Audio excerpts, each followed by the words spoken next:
ang mga kwento ng pag-ibig, kwento ng buhay at kwento ng pag-asa dito sa Barangay Love Stories. Love Stories.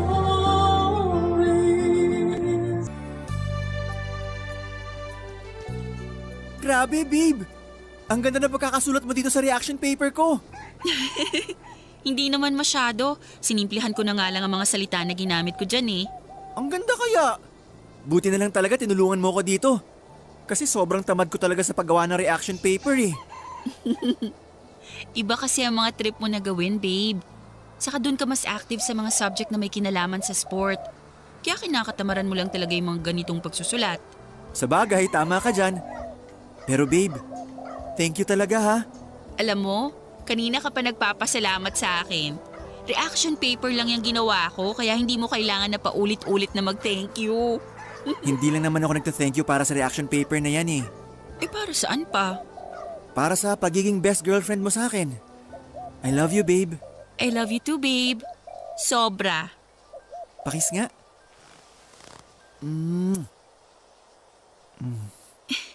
Babe, sandali lang. Bakit? Baka dumating na yung mga kasama mo dito sa boarding house. Mamayang gabi pa sila uuwi. Babe, sandali lang. Itigil mo na muna yung ginagawa mo sa akin. Babe, sabi ng teka lang eh. Ano bang problema mo? Bakit ka sumisigaw dyan? Hindi naman ako sumisigaw. Kasi naman, binubuksan mo na tong butones ng blouse ko. Eh ano naman? Boyfriend mo naman ako at girlfriend kita. Magto 2 years na nga tayo tsaka dati na naman natin ginagawa to, babe. Oo nga, pero hanggang bewang lang yung kamay mo dapat. Sinabi ko na yun sa'yo, di ba? Bakit parang gusto mo nang ipasok sa loob ng blouse ko yung kamay mo kanina? Ang arte mo naman, Aya. Akala ko ba mahal mo ko? Mahal kita, Jed. Alam mo naman yun. Kung mahal mo ko, bakit nag-iinerte ka ngayon? Magdadalawang taon na tayo magkarelasyon pero parang wala ka pa rin tiwala sa akin. Babe, alam mo namang hindi totoo yung sinasabi mo. Mula nung unang araw na maging tayo, malaki na ang tiwala ko sa'yo. Babe, huwag ka nang magtampo. Payakap nga ako sa babe ko. Kung mahal mo talaga ako, ibibigay mo ang gusto ko. Aya, matagal naman na tayo magkarelasyon. Baka naman kahit isang beses lang subukan natin gawin to. Normal naman to eh. Di ba nga sabi nila, pinapatibay daw ng sex ang relasyon ng dalawang taong nagmamahalan. Kaya kapag ginawa natin yun, sigurado ako na mas lalong titibay ang relasyon nating dalawa.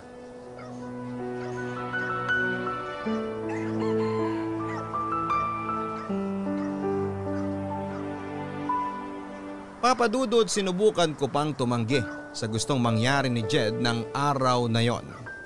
Pero tuluyan na rin akong bumigay at sinuko ang aking bataan sa kauna-unahang lalaking tinibok ng puso ko. At pagkatapos naming gawin ni Jed ang bagay na yon, mas naramdaman ko ang pagmamahal niya para sa akin. Siguro kasi nag-iba rin ang higpit ng yakap niya sa akin ang mga oras na yon.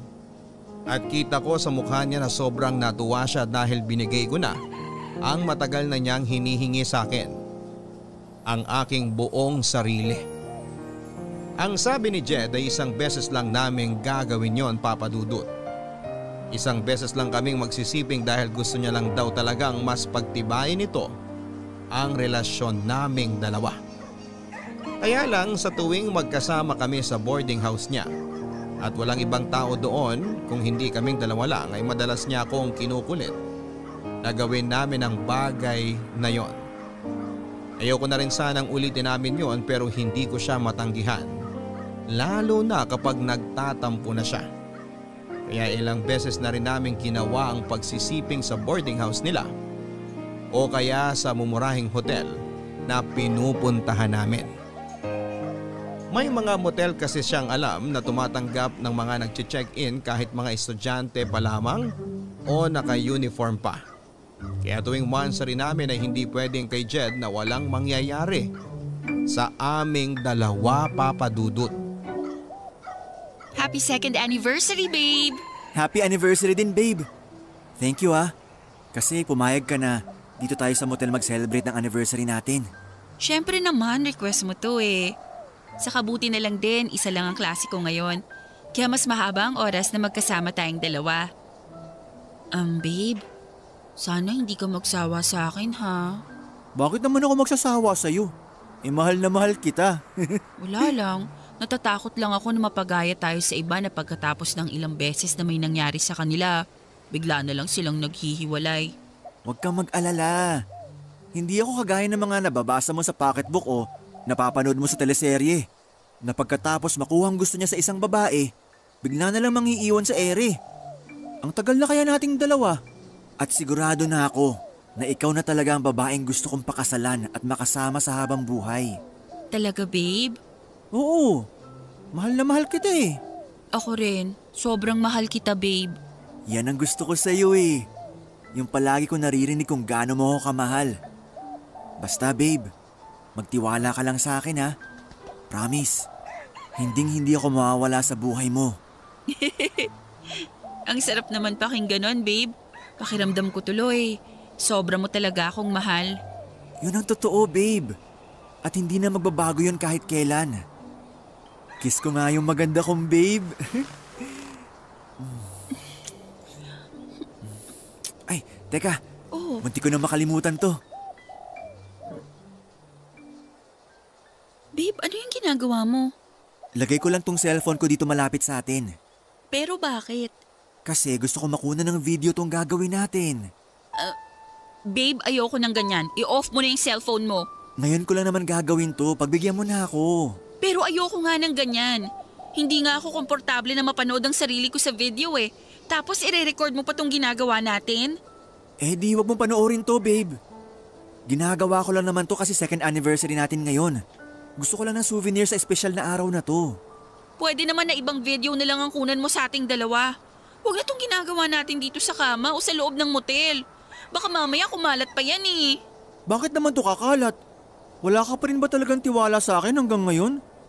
Ano bang akala mo, babe? Ipagkakalat ko tong video nating dalawa? Grabe ka naman mag-isip sa akin. Hindi naman sa ganun. Nag-aalala lang ako na kung anong pwedeng mangyari na hindi maganda. Ang dami-dami nating napapanood sa balita tungkol sa kumakalat na malaswang video. At ayoko na mangyari sa atin yun. Hindi mangyayari yun sa atin, basta magtiwala ka lang. Para lang naman sa mga mata ko tong video na i-record ko. Gusto ko lang na may maisave ako na kakaiba at magandang alaala nating dalawa. Siyempre, espesyal tong araw na to para sa akin, babe. Kaya pumayag ka na, please. Ngayon lang to sa anniversary natin. Promise. Sige na nga. Basta ilayo mo na lang yung cellphone mo. Kasi naiilang talaga ako na may camera na nakatapat sa ating dalawa ngayon eh.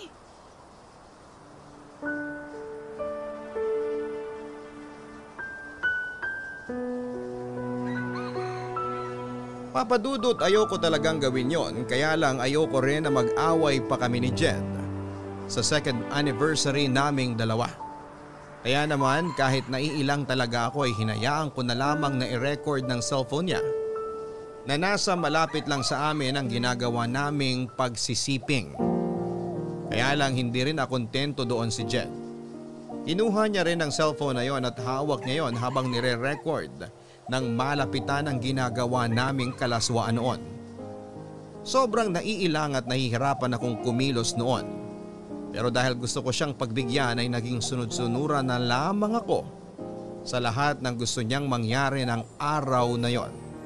Kahit labag pa yon sa kalooban ko.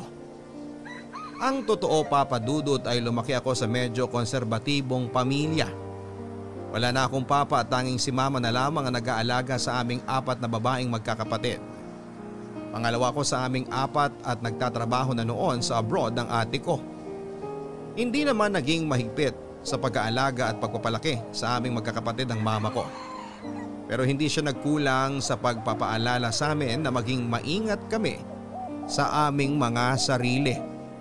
At sana raw ay huwag naming hayaan na makagawa kami ng pwede naming ikapahamak. Alam ko naman na mali talaga na hinayaan ko si Jed na kuhanan ng video ang ginagawa naming kalaswaan. Pero malaki kasi ang tiwala ko sa kanya.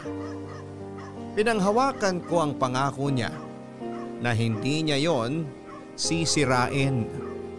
Hindi porke madalas nating kasama ang isang tao ang ibig sabihin ay lubusan na natin silang kakilala. Dahil ang ugali ng tao ay parang panahon na anumang oras ay pwedeng bigla na lang magbago. Yun ang sabi nila Papa Dudut na napatunayan kong totoo dahil sa biglang pagbabago ng ugali ng boyfriend kong si Jed. Nasa first semester na kami sa 4th year noon nang maging mainitin ang ulo niya. Madalas na malate lang ako ng konti sa date namin ay sinisigawan na kaagad niya ako o nagwo-walk out siya.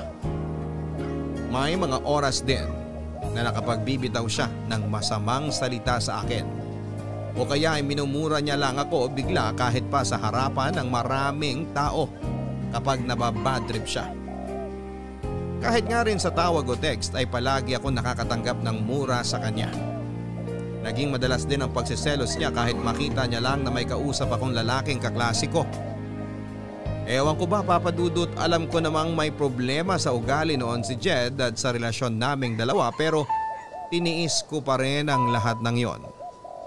Ayoko kasi siyang mawala sa akin at ayoko na matapos ang relasyon naming dalawa.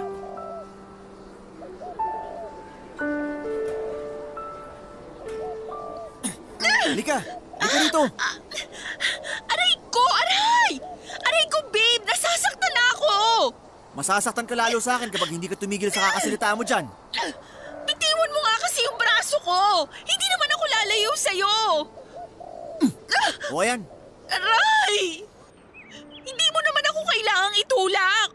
alam mo ikaw, ang arte-arte mo. Binitawan lang kita tapos sasabihin mo na tinulak na kita. Ano na naman ba kasing problema mo at parang sa akin mo binubunton yung init ng ulo mo? Hindi ko binubunton sa iyo ang init ng ulo ko. Dahil ikaw mismo nagpapakulo ng dugo ko ngayon sa galit. Ano na naman bang ginawa ko sa'yo? Ano, Aya? Maang-maangan ka na naman talaga dyan? Jed naman eh. Sabihin mo na lang kasi sa akin kung ano man yung kinakagalit mo. Para hindi na ako naguguluhan dito. Ang galing mo rin talaga umarte, no? Akala mo ba hindi kita nakita kanina sa kantin? Nakikipagharutan ka kay Albert. Ako? Nakikipagharutan sa kanya? Bakit ko naman gagawin yun? Jed, kaya lang naman kami magkasama ni Albert. Kasi kagrupo namin siya ni Tess sa thesis namin. Ayan! Diyan yung nag-uumpisa, di ba? Yung kunwari gagawa kayo ng thesis. Pero ang totoo, naglalandian na kayong dalawa. Saan mo ba napupulot yung mga sinasabi mo na yan? Bakit? Hindi ba totoo? Siyempre hindi. Bakit ko naman gagawin yun? Boyfriend kita. At malaki ang respeto ko sa relasyon nating dalawa. So kapag hindi mo pala ako boyfriend, plano mo talagang landiin yung Albert na yon? Jed naman, ano ba? Saan ba talaga pupunta tong usapan na to? Tapatin mo nga ako, Aya. Type mo si Albert kaya lagi ka nagpapakyut doon, no? Ano na naman ba yung sinasabi mo? Alam mo, hindi na kita maintindihan. Saka yung takbo ng utak mo kasi... Aray ko, Jed! Bakit mo naman ako sinampal? Kasi isang tanong lang ang binigay ko, pero ang dami mo nang sinabi. Aya! Ano ba nangyayari dito? Wala, Tess. May pinag-uusapan lang kami ni Jed. OMG! Bakit dumudugo yan labi mo? Sinaktan ka na naman ba ng walang yang to? Pwede ba, Tess? Huwag ka nga makialam sa pag-uusap namin ng girlfriend ko. Hindi ako makikialam kung hindi mo siya sinasaktan. Tess, tama na yan. Hindi naman talaga ako sinaktan ni Jed. Talaga? Hindi? Kahit ang pula ng pisngi mo at may sugat pa yung labi mo? At ikaw naman, Jed, kung gagawin mo lang punching bag tong kaibigan ko, mabuti pa umalis ka na lang dito. Alam mo, Tess, napaka-pakialamera mo talaga. Mabuti pa nga na magsama na lang kayo ng kaibigan mo. Diyan na kayo. Jed, sandali! Hindi pa tayo tapos mag-uusap. Ay, ano ba? Sinaktan ka na nga ng lalaking yan tapos gusto mo pang habulin? Tess naman eh. Bakit kasi nakialam ko pa sa pag-uusap naming dalawa? So ngayon, kasalanan ko pa pala na concerned ako sa'yo. Wow ha? Alam mo, Aya, nakakalimutan mo na yatang tao ka at hindi bagay na tagasalo ng galit, inis o pananakit ng gagong boyfriend mo na yan, ha? Kung mahal mo yung boyfriend mo, huwag mo naman sanang kalimutan na mahalin at irespeto yung sarili mo para lang dyan sa lalaki na yan.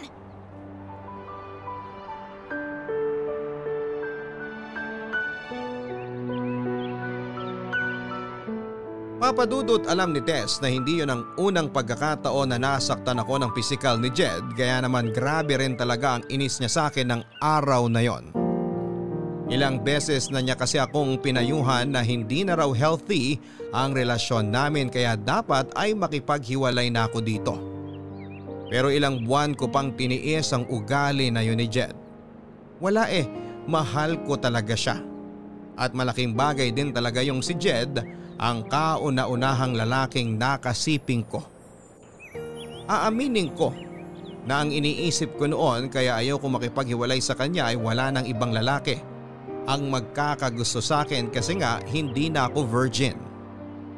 Na si Jed na ang gusto kong makasama sa habang buhay kasi sa kanya ko ibinigay sa kauna-unahang pagkakataon ng sarili ko na gusto kong pilitin na ayusin ang relasyon namin dahil ayokong mawala siya sa buhay ko. Kaya lang Papa Dudut, lahat naman tayo ay marunong mapagod sa pagtitiis hanggang sa makaramdam na lang tayo na gusto na nating sumuko. Dahil dumating din po ang point lalo na nang muli akong masaktan ni Jed dahil isang kaklase ko naman ang pinagsilosan niya. Nasampal niya ako kasunod ng malulutong na mura at masasakit na salita. Kaya na mga oras na yon ay hindi na ako nakapagpigil at tinapos ko na ang relasyon naming dalawa. Nakita ko ang biglang pagbabago noon sa mukha niya na parabang nagulat siya at nagsisi sa ginawa niya sa akin. Pero dahil pagod na akong magtiis, hindi ko na siya binigyan pa ng isang pagkakataon na ayusin ang relasyon namin, Papa Dudut.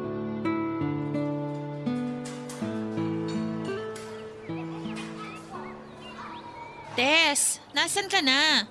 Sorry ha, traffic kasi dito sa dinaanan ng jeep na sinasakyan ko pero malapit na ako dyan. Okay, si Albert mukhang malilate din kasi ang sabi niya sa text kanina, hindi raw kaagad siya makakaalis ng bahay nila. Natagalan daw kasi yung ate niya sa pamamalengke kaya hinihintay niya pang makauwi para may makasama ang mga pamangkin niya bago siya umalis. Naku, pasensya ka na, ang tagal mo tuloy naghintay sa amin ni Albert. Ayos lang, sisimulan ko na rin munang i-edit yung mga dapat na ayusin para sa thesis natin. Para pagdating nyo, ipapabasa ko na lang sa inyo. Okay, text kita kapag nakababa na ako ng jeep. Sige, ingat ka. Bye! Babe! Anong ginagawa mo dito, Jed? Saka paano mo nalaman kung nasan ako ngayon? Sinusundan mo ba ako? Hindi. May pinuntahan lang ako dyan sa malapit tapos nakita kita dito kaya nilapitan kita. Babe, please. Mag-usap naman tayo kahit saglit lang. Wala akong oras sa'yo, Jed. Malapit na ang deadline ng thesis namin kaya kailangan naming asikasuhin to. Saka pwede ba? Break na tayo kaya tigil-tigilan mo na yung pagtawag sa akin ng babe. Okay, fine. Hindi na kita tatawagin babe. Pero please naman, wag mo na akong i-block sa Facebook o sa ibang social media account mo. Account ko yon kaya gagawin ko ang lahat ng gusto ko. Aya, hindi mo na ba talaga ako kayang bigyan ng chance? Ilang beses na kitang pinagbigyan noon at sinabi ko na kung anong problema sa'yo at sa relasyon nating dalawa. Pero hindi ka pa rin nagbago at lumala pa yung pagiging seloso mo at pananakit mo sa akin. Pero baka naman pwede mo pa ako pagbigyan kahit isang pagkakataon na lang. Hindi yung parang ang bilis mo akong binitawan kagaya nito. Ilang chance pa ba ang gusto mo, Jed? Hinayaan ko ng ilang beses mo kung saktan noon kasi inakala ko na pwede pa nating maayos ang lahat. Pero nakakapagod ka ng pagbigyan. Kaya sorry kung hindi ko na talaga kayang ibigay ang hinihingi mong pagkakataon para ayusin ang relasyon natin. Hindi. Hindi ako papayag na mawala ka sa akin. Jed naman, huwag mo nang pahirapan ang sarili natin. Mag-move on na lang tayo pareho. Pero hindi ko nga kayang gawin yung sinasabi mo. O sige. Ayaw mo makipagbalikan sa akin? Okay, fine. Pero wag mo akong sisisihin ha. Kapag nakita mo ang sarili mo sa kumakalat na malaswang video. Ha? Anong ibig mong sabihin? Alam mo kung anong tinutukoy ko, Aya. Kaya pag-isipan mo tong mabuti. Makikipagbalikan ka sa akin? O may malaswang skandal mo nakakalat sa school natin?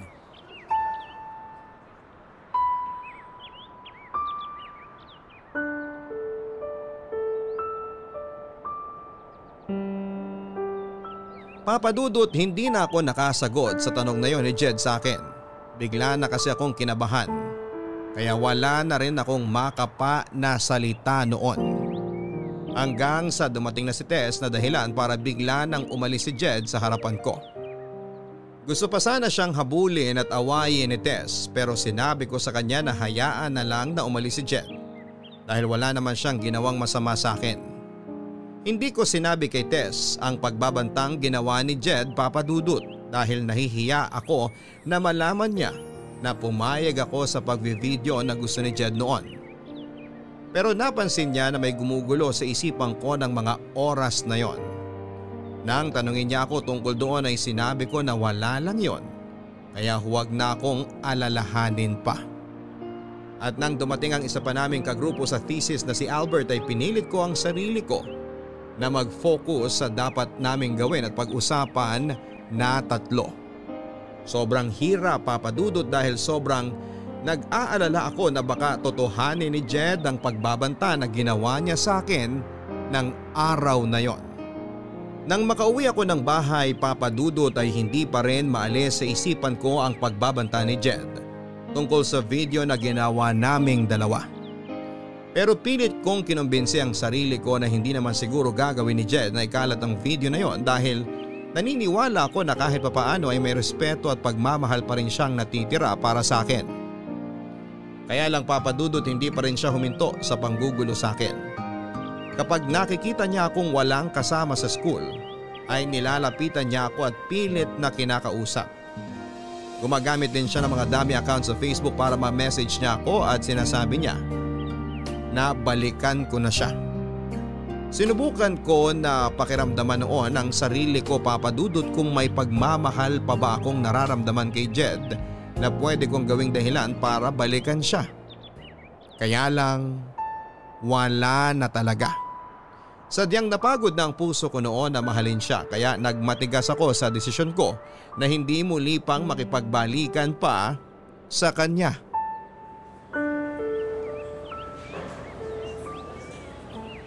Hello, sino to? Hi babe, kumusta? Jed, ikaw na naman? Oh, teka, relax ka lang babe. Jed, pangatlong palit ko na ng SIM card to. Paano mo ba nalalaman tong bagong cellphone number ko? Nakalimutan mo yata na marami tayong common friends. Ewan ko sa'yo. Wala naman tayong dapat pag-usapan kaya ibababa ko na tong… Oops, huwag mong ibababa tong tawag. Dahil kung hindi, magsisisi ka talaga. Matagal na akong nagsisi at yun yung araw na hinayaan kong pumasok ka sa buhay ko. Grabe ka naman, Aya. Kung makapagsalita ka, parang hindi kita napaligaya sa kama. Pwede ba?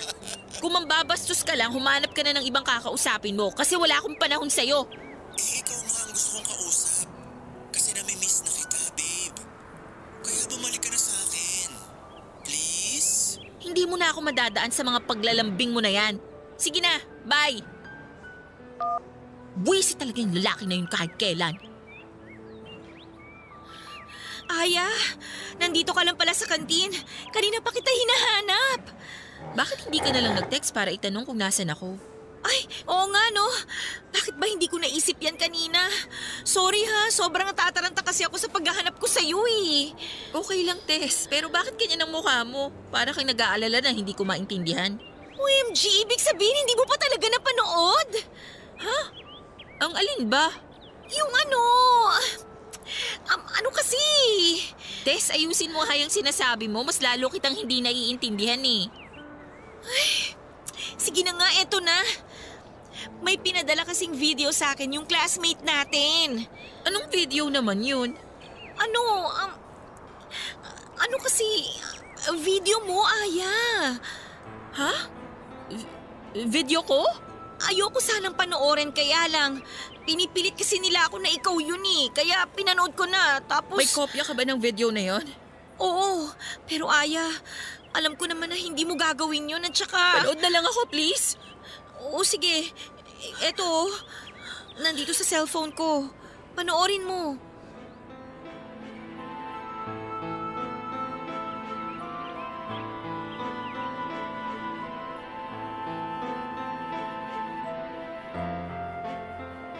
Halos maiyak ako nang makita ko ang sarili ko sa video na pinapanood sa akin ni Tess, Papa Dudut. Tinotoo pala talaga ni Jed ang ginawa niyang pagbabanta sa akin na ipagkakalat niya ang video ko. Ang malaswang video na kinuhanan ni Jed noong magkasama kaming dalawa sa isang motel. Kaya lang sa video na yon, Papa Dudut, halos mukha at katawang ko lang ang kita dahil edited na yon. At pakiramdam ko noon ay bigla na lang akong pinagtinginan sa loob ng kantin at pinagbubulungan kahit naka-earphone naman ako ng mga oras na yon. Bigla tuloy akong umalis ng kantin at pumunta na lamang sa may likod ng gym kung saan ay sinundan naman ako ni Tess. At dahil itinuring ko siyang totoong kaibigan ay pinagtapat ko na sa kanya noon na ako talaga ang nasa malaswang scandal na yon. At si Jed pa ang kumuha ng video. Sinabi niya na kailangan daw na magsumbong na ako sa mga pulis para maaksyonan daw ang ginawa sa akin ni Jed.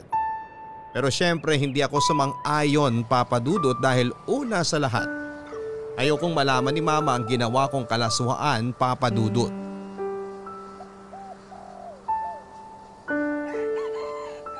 Girl, hindi ka na naman pumasok sa klase natin kanina. Masama kasi yung pakiramdam ko pero medyo okay naman ako ngayon. Sigurado ka ba na ayos ka lang? Oo, wag ka mag-alala sa akin kasi nandito lang din naman ako sa bahay. Paano naman ako hindi mag-aalala sa'yo? 2 araw ka nang hindi pumapasok sa mga klase natin. Oo nga pala, Aya.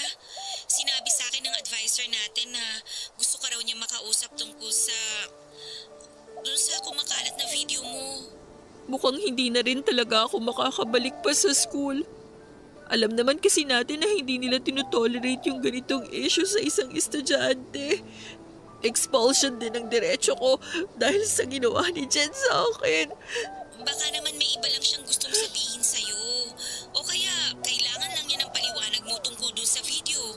Sabi ko naman sa'yo isumbong mo na siya sa advisor natin o kaya sa mama mo para maturuan ng leksyon yung Jed na yan. Alam mo naman na hindi ko kayang gawin yan. Kasi ayoko malaman ni na Mama ang nangyari sa akin o yung tungkol sa kumakalat ko na video. Nakakainis lang kasi ang katapalan ng mukha ng ex-boyfriend mo. Dapat siyang ma-expel dito sa school natin. Pero Aya, ito payo ko lang naman sa'yo ha. Siguro sabihin mo na sa mama mo kaysa naman sa iba pa niya malaman yung nangyayari sa'yo ngayon. Ewan ko, Tess. Bahala na. Sige na, ibababa ko na tong tawag kasi kailangan ko na rin magluto para sa hapunan namin. Okay, sige. Basta tawagan mo ako kapag kailangan mo ng kausap ha. Oo, salamat. Bye.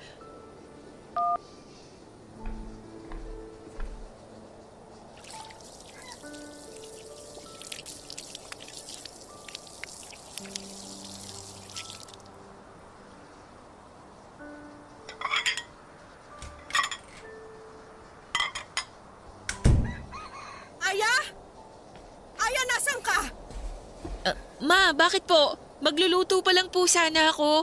Magtapat ka nga sa akin. Ikaw ba to? Oh! Ma, sino pong nag-send ng video na yan sa cellphone niyo? Sabihin mo sa akin. Hindi naman ikaw to, di ba?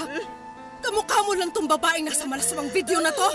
Alam ko na hindi ikaw to kasi hindi mo magagawa ang bagay na to. Aya, sumagot ka! Sabihin mo sa akin na hindi ikaw to. Nakahawig mo lang tong babae kasi sigurado ako na hindi mo naman kayang gawin to, hindi ba? Hindi ba tama ako? Tama ako na mali ang mga kapitbahay natin sa chinichismis nila tungkol sa'yo? Sabihin mo sa akin na hindi sila nagsasabi na... I'm sorry. Sorry po. Sorry po, Mama. Bakit ka nagsasorry? Aya, ako sabihin na ikaw talaga tong nasa malaswang video na to. Opo, Mama. Ako po, pero hindi ko naman po ginusto. Hindi kang babae ka! Paano mo nagawa to sa sarili mo?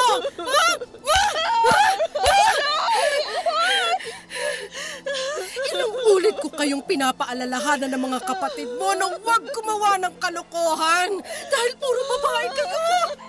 Tapos eto ka, nagpapavideo ng mga kalaswang ginagawa mo? Mama, hindi ko naman po ginusto na kumalat yung video na yan. Kahit na Napakalanti mo pa rin! Napakalaswa mong babae! Hindi mo na ginalang ang sarili mo! Hindi mo na nirespeto yung katawan mo! Nakakahiya ka! Nakakahiya kang anak! Kinakahiya kita at yung kahihiya na ginawa mo sa sarili mo!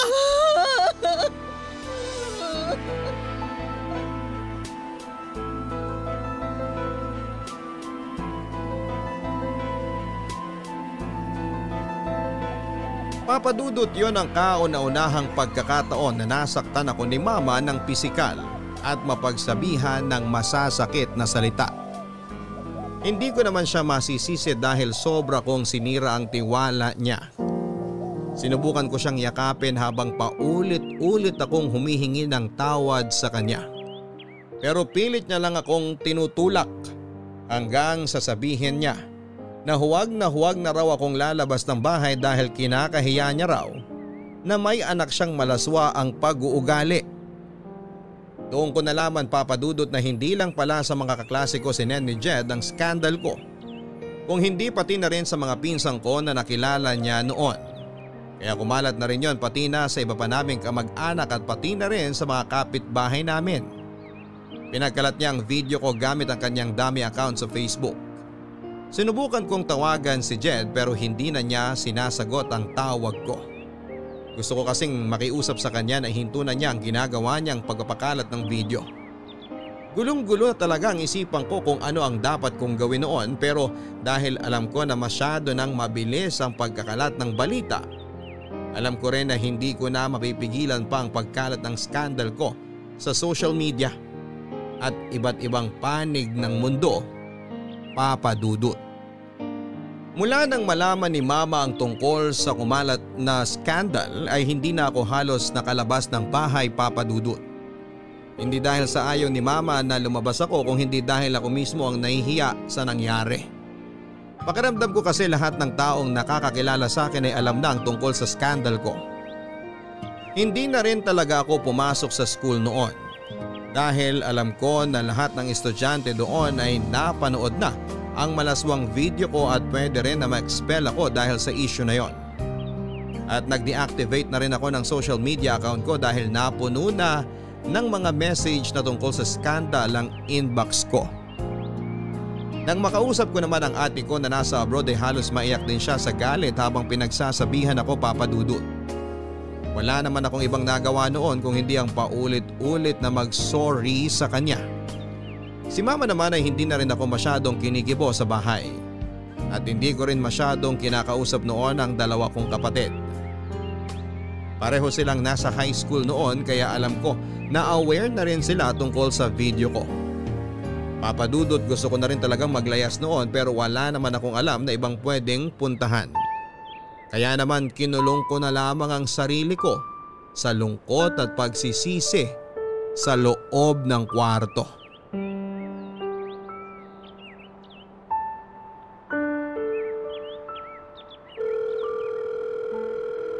Sagutin mo na yung tawag ko, please.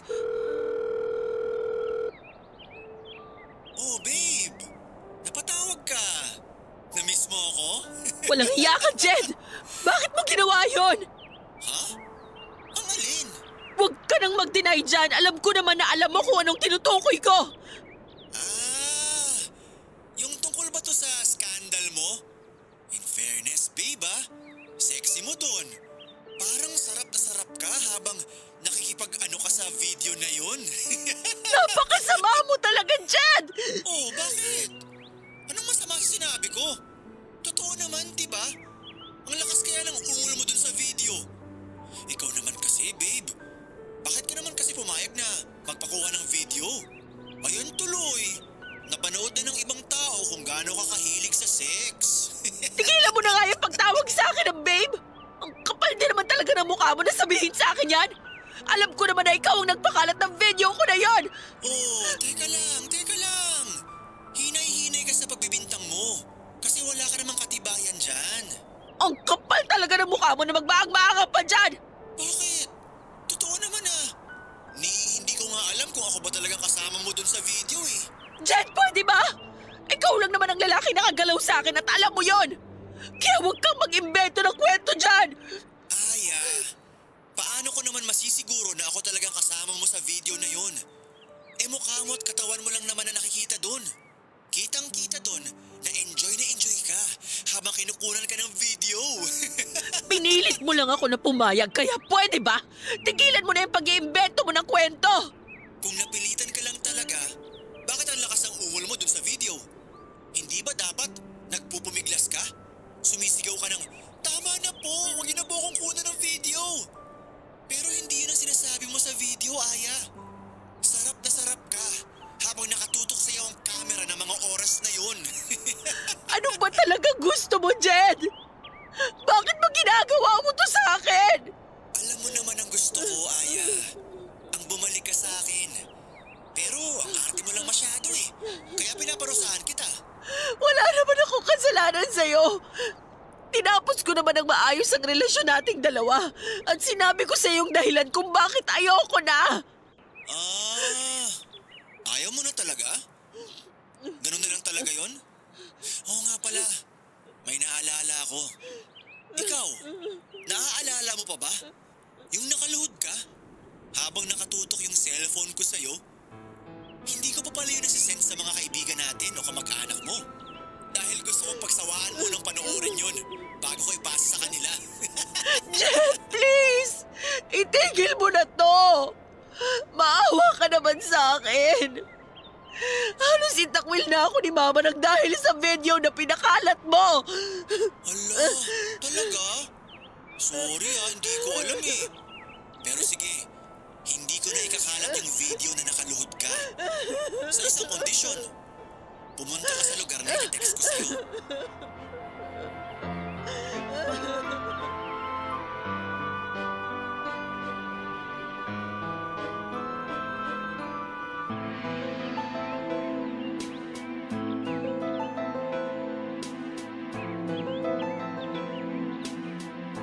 Papadudot gustong makipagkita ni Jed sa akin sa isang motel para raw makapag-usap kami. Pero hindi ako pumayag dahil alam ko naman ang gusto niya talagang mangyari noon. Sinabi ko sa kanya na hindi na ako babalik pa talaga sa kanya at hindi na ako papayag na may mangyari pa sa aming dalawa.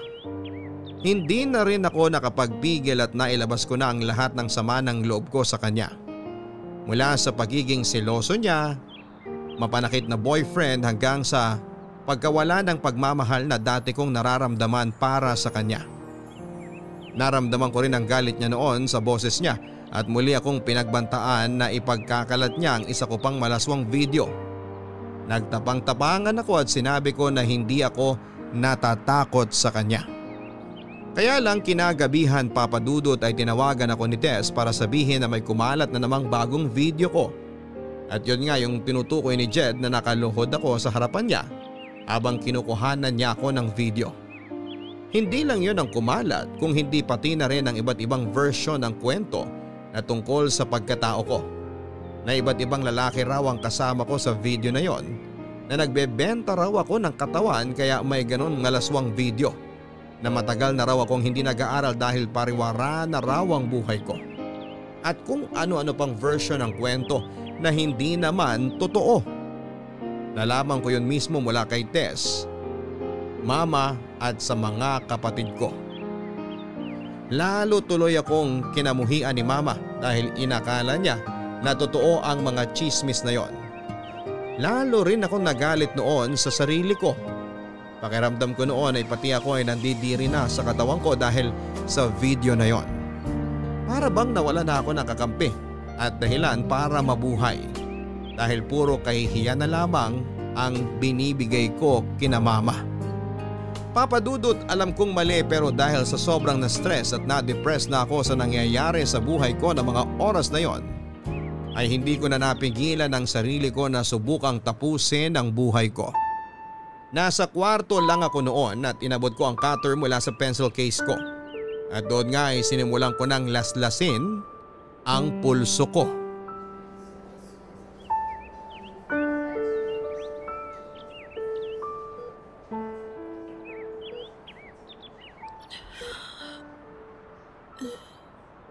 Tess? OMG, Aya! Sa wakas, gising ka na! Nasaan ako? Ano ka ba, girl? Hindi mo ba natatandaan kung anong nangyari sa'yo at anong ginawa mo sa sarili mo? Malabo yung naaalala ko. Basta sobrang sakit ng ulo ko at braso ko ngayon. Ay nako, pinagtangkaan mo lang naman na masama ang sarili mo. Mabuti na lang at naisipan kong dumalaw sa inyo kagabi kasi kung hindi, baka hindi ka katukin ng mama mo sa kwarto mo. At doon nga, nakita ka namin na wala ng malit, duguan yung mga kamay mo. Akala ko, panaginip lang ang lahat. Totoo pa rin pala. Totoong pinakalat palalo ni Jed ang skandal ko. Pero Aya, hindi mo pa rin dapat ginawa yun. Alam mo naman na malaking kasalanan sa Diyos ang pagtangkaan ng masama ang mga sarili natin, di ba? Hindi mo kasi ako naiintindihan. Dahil wala ka sa kinatatayuan ko. At hindi ikaw yung may malaswang video na kumakalat ngayon. Kahit na. Kasalanan pa rin sa Diyos yung ginawa mo. At isa pa, hindi naman matutuldo ka ng problema mo kapag ginawa mo ulit yan. Hindi ka magiging totoong payapa. Kahit kailan hindi naging sagot sa mga problema natin ang pagtangkaan ng masama ang sarili natin. Marami tayong pwedeng gawin para lang maging totoong maayos ang buhay natin. At ang kauna-unahang dapat nating gawin ay ang magpakatatag sa lahat ng pagsubok kagaya ng dumating sa'yo. Alam ko naman yun. At nagsisisi naman talaga ako sa ginawa ko sa sarili ko. Tama si Mama na dapat binigyan ko ng respeto ang sarili ko at katawan ko. Dapat hindi ako pumayag sa lahat ng mga gustong mangyari noon ni Jed. At naiinis lang ako kasi ang tanga-tanga ko.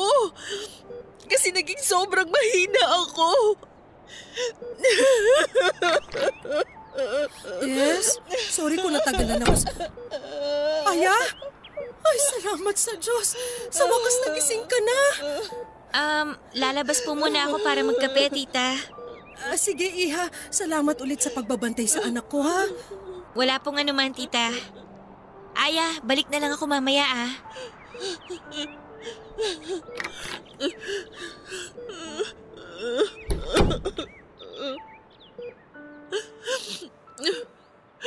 Mama, sorry po. Sorry po kasi binigyan ko na naman po kayo ng problema. Sorry po kasi nagiging pabigat na po ako sa inyo. Sorry po sa ginawa ko. Sorry po talaga. Shh! Tama na. Huwag ka nang umiyak. Wala na po akong ibang binigay sa inyo kung hindi puro problema at kahihiyan na lang po, Mama. Pero maniwala po sana kayo na nagsisisi na po ako sa lahat ng naging pagkakamali ko. Hindi po ako masamang babae kagaya ng sinasabi ng ibang tao.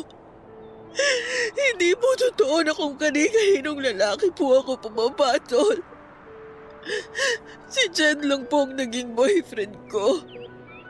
Mama, siya lang po ang lalaking kasama ko sa lahat ng kumalat ng malaswang video ko. Maniwala po sana kayo sa akin. Hindi mo ako nagsisinungaling. Hindi mo ako masamang babae, Mama. Naniniwala naman talaga ako sa'yo. Nadala lang talaga ako ng galit ko kaya nakapagbitaw ako ng masasakit na salita. Sorry rin, anak, kung hindi kita masyadong inintindi at mas pinakinggan ko pang masasamang naririnig ko mula sa ibang tao. Pero sinabi na sa akin ni Tess ang lahat na nangyari sa'yo. Kaya alam ko na nagkamali ako ng mga taong pinakinggan at pinaniwalaan. Kasalanan ko rin naman po kasi masyado kong binigay ang lahat kay Jed. Kasalanan ko kasi nagtiwala ako sa kanya. At alam ko rin po na malaking kasalanan ang ginawa kong pagtatangka ng masama sa sarili ko. Kaya sana, huwag mo nang uulitin ang lahat ng yon, Aya. Lalo na ang pananakit mo sa sarili mo. Ayoko mawala ka sa akin. Hindi ko kakayanin kapag nawalan ako ng anak. Basta ito ang pangako ko sa'yo, Aya. Gagawin natin ang lahat para papanagutin ang Jed na yon sa mga kasalanan niya sa'yo. At tutulungan ka namin ng mga kapatid mo na maibalik sa normal ang buhay mo. Good morning, Miss Beautiful. Anong kinaganda ng umaga kung mukha mo naman ang nakikita ko? Sungit naman. May dalaw ka ba? Kahit wala akong dalaw, makita pa lang kita, kumukulo na yung dugo ko. Ikaw talaga. Mahal mo na ako, no? Ano ba pinagsasabi mo? Gusto mo bang maligo?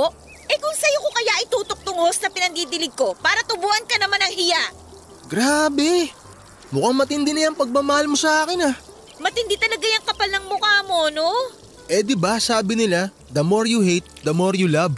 Sabi lang nila yun. Hindi yun para sa ating dalawa. Ito naman, pakipot pa eh. Alam mo yung sa atin, walang love, puro hate lang. Kaya pwede ba tigilan mo na ako? Hindi ako titigil hanggat hindi ko nakukuha ang matamis mong oo. Kung may makukuha ka man sa akin, siguro malutong na mag-asawang sampal. Wow! Ikaw naman nanliligaw pa lang ako. Pag-aasawa na agad ang nasa isip mo. Ikaw Grabe, ang kapal talaga ng mukha mo. Alam mo, kahit malayo ako sa'yo, ayan, ramdam na ramdam ko dito sa kinatatayuan kong mukha mo. Loka. O, kita mo na? Kahit malayo ako, ramdam mo ako. Ibig sabihin, mahal mo na rin talaga ako. Humanap ka na lang ng kausap mo. Mas mabuti pa tong mga halaman eh. Mas matinong kausap kesa sa'yo. Hindi ako lalayo sa'yo para di mo ako mamiss. Yak! Kadiri ka! Eto namang si Mario, paganyan-ganyan pa eh. Akala mo ba hindi ko nakita kanina? Anong nakita mo? Manya ka talaga. Oh, manyak agad. Ikaw ano bang nasa isip mo na nakita ko? Ano bang sinasabi mo kasi na nakita mo? Nakita kita kanina. Muntik ka pang malaglag sa hagdan nung nakita mo na parating na ako. Nakatitig ka kasi sa akin eh. Alam mo, nasuka ako. Nilunok ko lang. Grabe talaga yung kakapalan ng mukha mo. Woo! Hindi ko kinakaya. Kayanin mo, dahil hindi ako titigil. Wala ka mapapala. Tsaka nangako ko sa nanay mo. Nangako ka sa nanay ko na ano? Anong kalokohan na naman yan? Seryoso. Bago umalis dito nanay mo, ibinilin ka niya sa akin. Alagaan daw kita at huwag pababayaan. Napakagaling mo talagang gumawa ng kwento, no? Uy, seryoso ako dun Sinabi talaga yun ng nanay mo. Kaya naman, I knew I love you before I met you. Yak! Kadiri ka talaga! May isang salita ako kaya huwag kang mag-alala. O protektahan kita. Mukhang mas kailangan ko ng protection laban sa'yo. Grabe, ang harsh mo naman. Totoo naman Sa gwapo kong to, mukha ba akong gagawa ng masama? Hindi mo lang alam kung ilang babae nag-aagawan sa akin, mahalin ko lang sila. Di dun ka na lang sa kanila. Huwag na akong guluhin mo, please lang. Kahit ano pang sabihin mo, hindi ako lalayo sa'yo. Bahala ka sa buhay mo. Marie, hayaan mo na lang ako na mahalin ka. Wala ka namang ibang kailangan gawin eh. Tatanggapin mo lang. Ayoko nga tanggapin. Bakit ba hindi mo maintindihan yun? Hindi ako pinalaking duwag ng mga magulang ko, kaya hindi ako basta-basta sumusuko. Paminsan-minsan, kailangan din nating harapin yung katotohanan. Sa ngayon, baka hindi mo pa ako gusto. Basta ako, ang alam ko lang. Hindi mo alam. Hindi mo alam na rinding-rindi na ako sa'yo. Please lang, tumigil ka na nga. Ako na ang nagsasabi sa'yo. Balang araw, mamahalin mo rin ako. Ako na rin ang nagsasabi sa'yo, balang araw mapapagod ka rin. Patutunayan ko sa'yo na hindi mangyayari yun. Bahala ka sa buhay mo. Oo naman, bahala talaga ako sa buhay ko. Kung gusto mo, ako na rin bahala sa buhay mo. Madali akong kausap. Love you.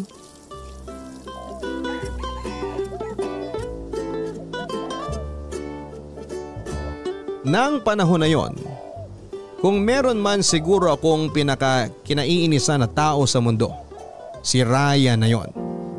Sobra-sobra talaga ang kapal ng mukha at kapreskuhan niya.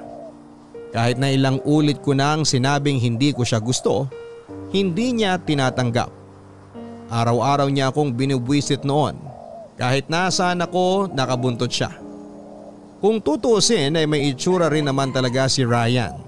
Medyo matipuno rin ang pangangatawan nito.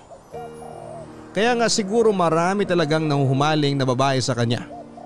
Pero wala naman akong pakialam. Kahit sino pa ang mahumaling sa kanya ay ayos lang. mas matutuwa pa ako kung mauhumaling na lang din siya sa iba para naman maging mapayapa na ang buhay ko. Sa sobrang kulit niya ay naapektuhan na ang trabaho naming dalawa dahil lagi siyang nakabuntod sa akin, madalas tuloy na hindi siya mahagilap ni Sir Ricky.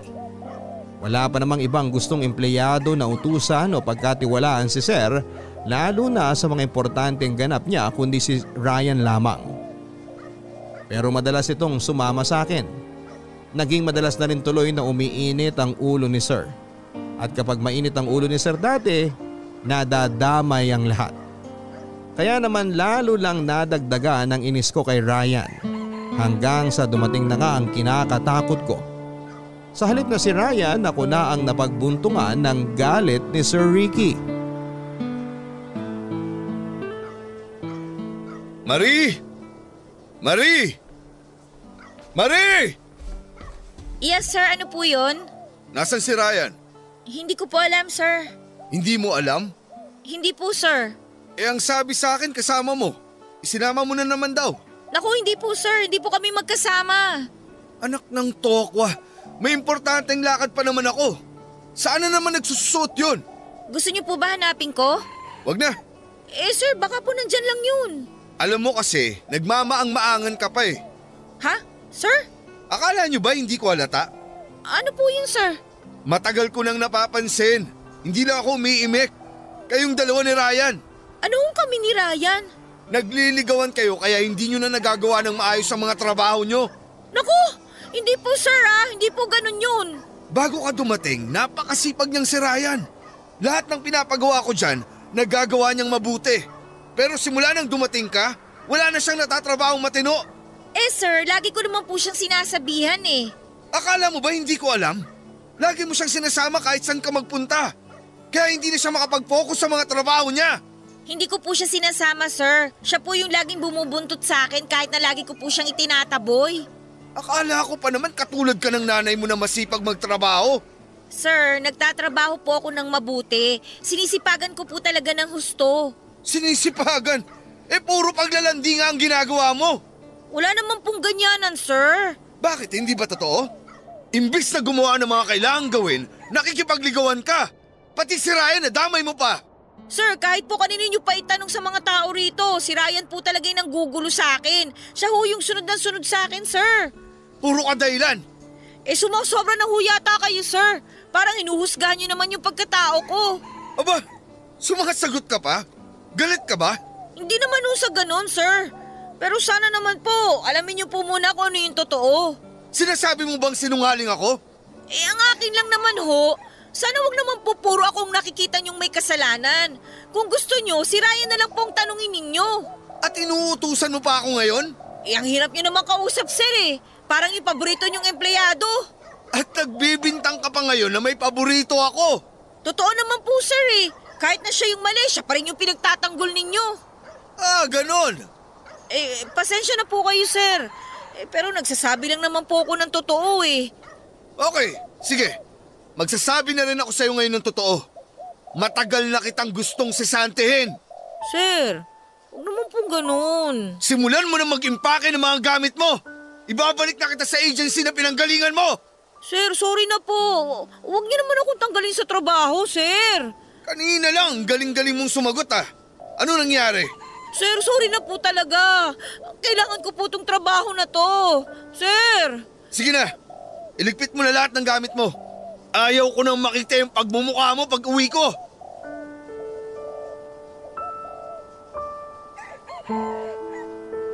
Umiiyak ako habang nagliligpit ng mga gamit ko noon. Umiiyak ako dahil sa inis at galit ko kay Ryan. Dahil sa kakulitan niya ay nadamay na pati ang trabaho ko. Sobrang nakakainis lang dahil ako pa ang nawala ng trabaho. Samantalang siya itong nanggugulo at sunod ng sunod sa akin. Nainis ako dahil hindi man lang nakita ng boss namin kung gaano ko pinagbuti ang mga trabaho ko. Kailangan ko ang trabahong yon para may maipadala ko sa pamilya namin noon sa Leyte. Pero dahil sa nakakainis na Ryan na yon, napabalik pa ako ng agency. Naiyak patuloy ako lalo hanggang sa natapos akong magligpit ng mga gamit ko. Hirap na hirap akong umalis sa bahay nila Sir Ricky at hindi ko matanggap ang sitwasyon. Wala na ako nagawa kundi ang bumalik na nga sa agency at kumulo talaga ang dugo ko kay Ryan. Kaya kahit papaano ay masaya na rin akong hindi ko na siya makikitang muli. Naiisip ko pa lamang ang makapal niyang pagmumukha ay nanggigigil na ako. Pakiramdam ko noon ay masasampal ko lamang siya kapag nagkita pa kami ulit. Ang hirap na wala akong maipadala noon sa amin. Ang tanging magagawa ko lamang ay maghintay. Ang tanging nagawa ko ay maghintay sa susunod na bahay na pagdadalhan sa akin ng agency. Itinuring ko na lang din yung pansamantalang pahinga. Naisip ko na kapag may naka-assign ng bahay sa akin, kailangan ko nang kumayod ulit ng mabuti. Inabot din papadudot ng halos 1 buwan ang paghihintay ko ng bagong bahay na mapupuntahan ko. At ang rule sa agency kapag wala pang naka-assign sa iyo ay bawal lumabas at gumala-gala kung saan-saan. Madalas ay nasa loob lamang kami ng staff house. Nakakalabas lang kami dati kapag may iniuutos sa amin o kapag may importante kaming bibilhin. Nakakainip din ang maghintay lalo na at wala kang kinikita noon. Buti na lamang habang naghihintay ay sinagot naman ng agency ang tirahan at pagkain namin. Kaya ayos na rin. Hindi ka nga lang po pwedeng sumideline noon. Kailangan talagang maghintay sa bagong papasukan. Yon ang sinabi sa amin. Hindi ko alam na simula pala nang umalis ako kina Sir Ricky ay hinahanap na ako ni Ryan. Walang nakakaalam sa kanila noon kung nasaan ang agency namin. Kaya naman nagpatulong pa ito sa mga kaibigan niya upang magtanong-tanong. Hinanap niya ako dahil hindi niya rin matanggap na pinaalis ako sa trabaho. Nagulat na lamang ako nang minsang inutusan kaming lumabas para bumili ng mga kailangan sa staff house. May lumapit sa akin at nagtanong kung ako ba si Marie. Nung una natakot ako dahil hindi ko naman siya kilala. Pero nang bagitin niya ang pangalan ni Ryan ay kumulo na naman ang dugo ko. Matagal na raw akong hinahanap noon ni Ryan. Nang sabihin niya yon ay nagmadali na akong tumalikod sa kanya. Ayoko na siyang makita at nakampante naman akong hindi ko siya makakakrus ng landas dahil kahit malaman pa niya kung nasaan ako, hindi siya basta-bastang makakapasok sa staff house dahil mahigpit ang mga bantay doon, pero nagkamali ako. Hi Marie! Oh, anong ginagawa mo dito? Eto, kinukumusta ka? Tagal din kitang hinahanap ha. Paano ka ba nakapasok dito? Bawal ang outsider dito ah. Kuyang guard! Kuyang guard! Uy, huwag ka May nakapasok sumigaw. dito! Sayang boses mo. Paano ka nga nakapasok? Friendship na kami ni Kuya Guard eh. Sanggang dikit na kami. Ah, ganun. Kala mo maniniwala ako sa'yo. Kuyang guard! May outsider dito! Ako na nagsasabi sa'yo. Hindi ka maririnig ni Kuya Guard kasi nga busy siyang kinakain yung pasalubong ko sa kanya. Huh? Ano ba kasi ginagawa mo dito?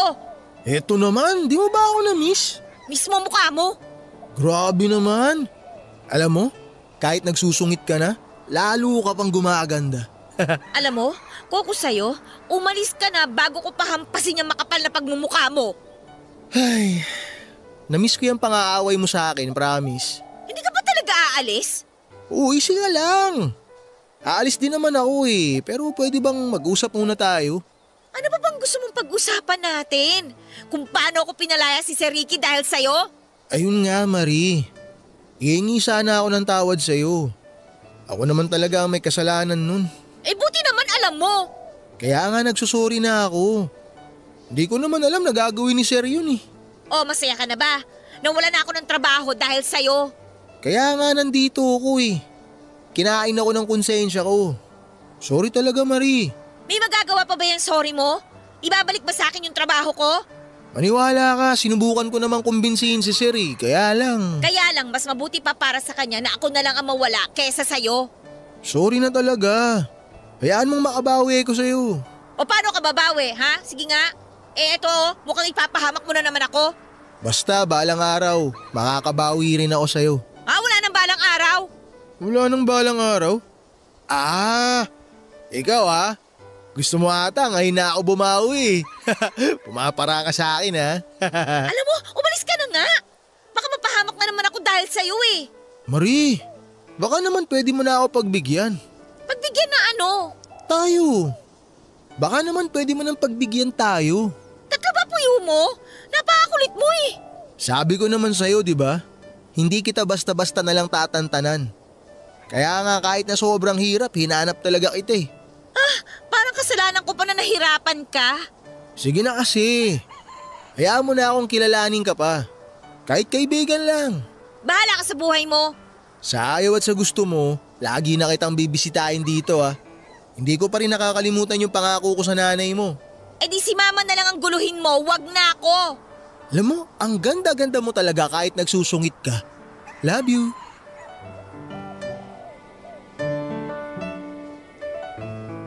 Para akong nakipag-usap sa bato. Kahit na anong sabi ko na tigilan na niya ako ay hindi nakinig si Ryan. Paulit-ulit siyang nagpupunta sa staff house para bisitahin ako at kung ano-anong mga panunuhol ang ginagawa niya sa guard para lamang papasukin siya. Pero hindi nagbago ang nararamdaman ko. Naiinis pa rin ako sa kanya kaya naging masaya ako nang ma-assign na ako sa bago kong amo. Hindi na niya ako mapupuntahan ulit, yon ang naisip ko. Sa wakas ay hindi ko na siya kailangang makita pa at nagdulot yon ng ngiti sa aking mga labi. Nang nagpunta na ako sa bagong bahay na papasukan ko ay may kakaibang pakiramdam sa akin. Nadagdagan pa yon nang kausapin ako ng babaeng papalitan ko sa bahay na yon. Buntis siya at bago umalis ay inabutan niya ako ng pera. Pamasahe ko raw yun kung sakaling gusto ko nang umalis. Yon ang sinabi niya. Kinabahan ako bigla at parang gusto kong umatras noon pero wala na akong magawa. Nandun na ako. Nang makausap ko ang bago kong amo ay naibsan ang kaba ko. Mababait naman sila. Ang problema lang ay laging umaalis noon ang mag-asawa dahil mga negosyante. Lagi silang may mga pinupuntahan. Ang madalas na iiwan noon ay yung nag-iisang anak nilang lalaki. Sa kanya hindi naging maganda ang kutob ko. Kapag walang mga magulang niya dati, lagi siyang nag-iimbita ng mga kaibigan at nag-iinuman. Nung una ay ayos lang sa akin. Hindi naman ako nito pinapakialaman.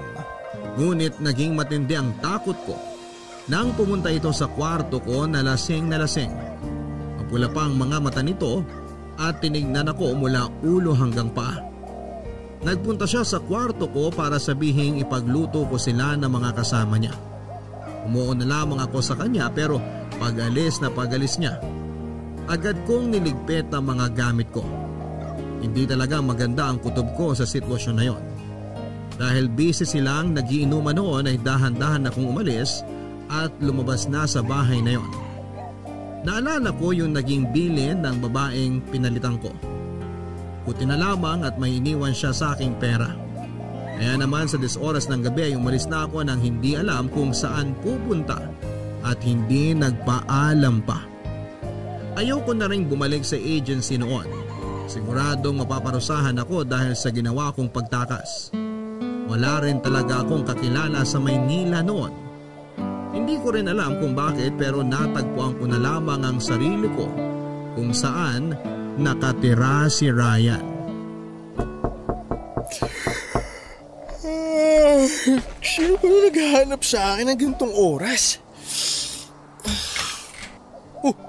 Marie? Oo, ako to. Nananaginip ba ako? Ikaw ba talaga yan? Gusto mo sampalin kita para magising ka? Oh, kalma lang. Ikaw nga yan. Ang tapang Kainis talaga Bakit pa kasi ako nandito? Bakit nga ba? Okay ka lang ba? Tsaka ba't parang may dala kang bag? Magtatanan na ba tayo? Parang gago naman to Anong magtatanan? Ang dami-dami mong sinabi. Nakakairita ka. Ano nga nangyayari? Teka, tumakas ka Di ba sabi mo babawi ka sa akin? Babawi? Oh, may amnesia ka na? Nalimutan mo na bang may atraso ka pa sa akin? Ikaw ang dahilan kaya ako nawala ng trabaho. Ang ayos-ayos na sana ng kalagayan ko nung kina si Ricky Oh, relax ka lang. Hindi ko naman nakakalimutan yun. Kasalanan mo to. Muntik pa ako mapahamak dahil sa'yo. Bakit ka nga muntik mapahamak? May nangyari bang masama sa'yo doon sa bahay na pinasukan mo? Anong ginawa nila sa'yo? Wala, pero muntik na. Mga siraulo yung mga yun ah. Anong ang ginawa nila sa'yo? Sabihin mo, re-resbakan ko. Re-resbakan mo talaga? Oo naman. Basta para sa'yo lahat babanggain. Lahat gagawin ko. Lahat talaga gagawin mo para sa akin? Oo. Di ba nga hinanap pa kita? O edi, hanapan mo ako ng trabaho. Trabaho? Hindi ka na ba bibigyan ng agency ng bagong bahay na mapapasukan? Ayoko na bumalik doon. Sigurado mapapagalitan ako dahil tumakas ako sa bahay kung saan huli nila akong pinadala. Ganun ba? May mga kakilala ka pa ba rito sa Manila? Gusto mo bang ihatid muna kita sa kanila? Wala akong ibang kakilala dito. Sa kasamaang palad, ikaw lang. Talaga? Wala ka bang ibang kaibigan maliban sa akin? Tingin mo ba pupuntahan kita kung meron? Aba, malay ko ba kung namimiss mo lang ako? Tapos pumaparaan ka lang para makita ako. Ay, ang kapal talaga ng mukha mo. Heto naman, nainit agad ang ulo. Nakakairita ka kasi. Hindi naman sana ako aabot sa ganito kung hindi dahil sa'yo. Nagsorry na nga ako, di ba? May nagawa bang sorry mo? Muntik pa ako mapahamak dun sa bahay na yun. Makakapagpadala ba ako ng pera sa pamilya ko dahil sa sorry mo? Sorry talaga, Marie. Di bale, tutulungan kita. Ano bang trabaho ang gusto mong pasukan? Kahit ano, basta legal. Marie, eto suggestion lang ha. Ayaw mo bang umuwi na lang muna sa inyo sa Leyte? Siguradong namimiss ka na rin ng pamilya mo ron. Ayoko umuwi sa amin ng ganito, no? Anong sasabihin ko sa kanila? Gusto mo samahan kita? Pakilala mo na ako sa kanila. Puro ka naman kalokohan eh. Pwede bang magseryoso ka naman? Seryoso naman ako sa'yo ah. Ikaw lang tong ayaw maniwala eh. Ang kailangan ko ngayon, trabaho.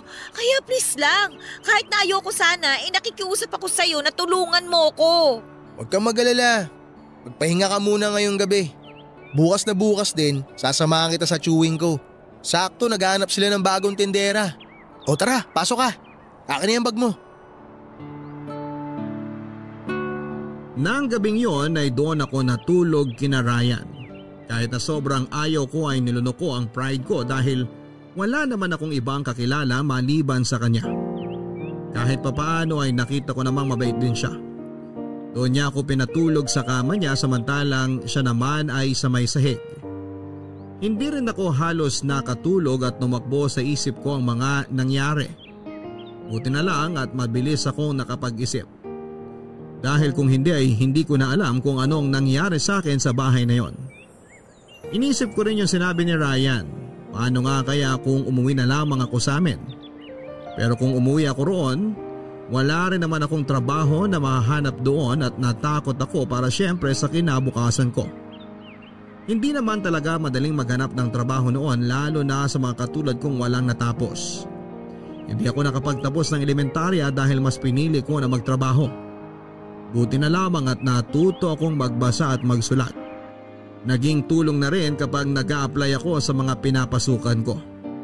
Hindi naman mahina ang ulo ko pero sadyang may mga tulad ko na hindi